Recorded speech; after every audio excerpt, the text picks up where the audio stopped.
Halo, perkenalkan nama saya Paulina Delvi, mahasiswi semester 4 Program Studi Pendidikan Biologi di Universitas Kapuas Sintang. Di sini saya membuat media pembelajaran audio visual dengan materi karbohidrat.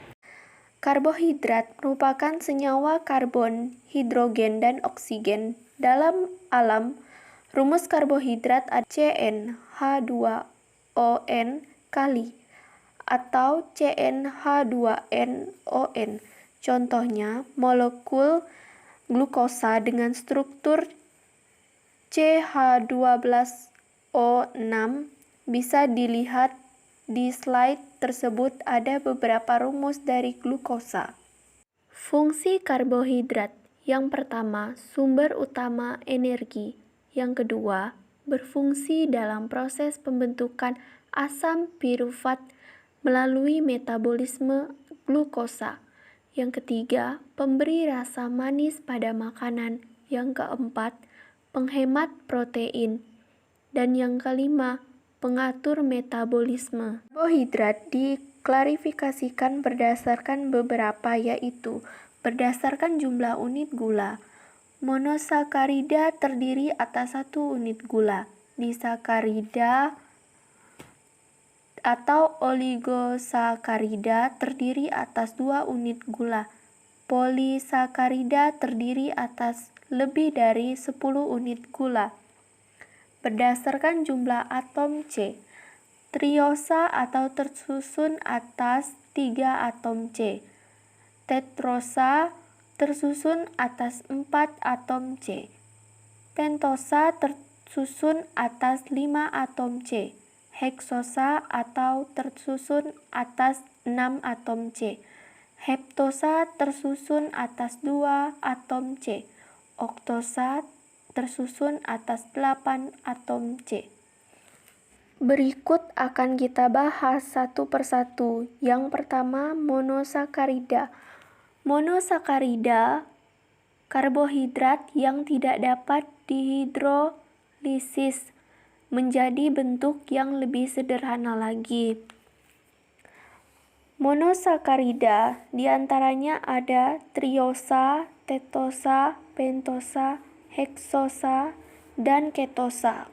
Selanjutnya kita bahas satu persatu contoh dari monosakarida, yaitu glukosa. Glukosa bersumber dari buah-buahan. Yang pertama, sayur-sayuran, kedua, madu, ketiga, sirup jagung, dan keempat, tetes tebu. Darah manusia mengandung glukosa antara 70 sampai 100 mg tiap mili darah. Sedangkan penderita diabetes, darah mengandung glukosa 130 mg tiap 100 mili darah. Ketika kita makan, maka akan menambah darah setelah 2 jam makan. Fungsi glukosa, sumber energi sel hidup. Di alam, glukosa berasal dari karbon dioksida dan air dengan bantuan sinar matahari dan klorofil. Yang berikutnya yaitu fruktosa. Sumber gula termanis adalah fruktosa yang berasal dari gula yang dikandung oleh buah dan madu. Yang berikut adalah struktur atau rumus kimia dari fruktosa. Fruktosa merupakan sakarida atau monosakarida paling manis. Dia lebih manis dari glukosa dan sukrosa. Monosakarida selanjutnya yaitu galaktosa. Galaktosa ini merupakan gula yang kurang manis dan kurang bisa larut dalam air. Berikut adalah struktur dari galaktosa, dan galaktosa ditemukan pada susu atau tahu. Berikutnya adalah disakarida. Jadi, disakarida itu menghasilkan 2 molekul monosakarida yang sama atau berbeda bila dihidrolis. Jadi, contoh dari disakarida itu sukrosa, laktosa, dan maltosa. Sukrosa sendiri itu terdiri dari 1 molekul glukosa dan 1 molekul fruktosa. Sedangkan laktosa terdiri dari 1 molekul galaktosa dan 1 molekul glukosa. Sedangkan maltosa terdiri dari 1 molekul glukosa dan 1 molekul glukosa lainnya. Kita akan bahas satu persatu, yaitu sukrosa. Sukrosa itu berasal dari tebu. Jika sukrosa dihidrolisis, maka akan menghasilkan glukosa dan fruktosa. Jika kita mengkonsumsi gula dalam sehari-hari, maka akan terjadi hidrolisis dalam usus halus kita yang menghasilkan glukosa dan fruktosa. Glukosanya yang kita gunakan sebagai sumber energi. Selanjutnya adalah laktosa. Laktosa atau biasanya disebut sebagai gula susu. Jadi, gula yang terdapat pada susu itu merupakan laktosa. Ada sebagian besar gula yang terkandung dalam susu itu merupakan laktosa. Meskipun sebagian terdapat galaktosa dan glukosa. Karena laktosa itu merupakan hasil gabungan galaktosa dan glukosa. Jika laktosa dihidrolisis, maka akan menghasilkan galaktosa dan glukosa. Selanjutnya, ada maltosa. Di slide ini terdapat macam-macam bahan makanan yang mengandung maltosa.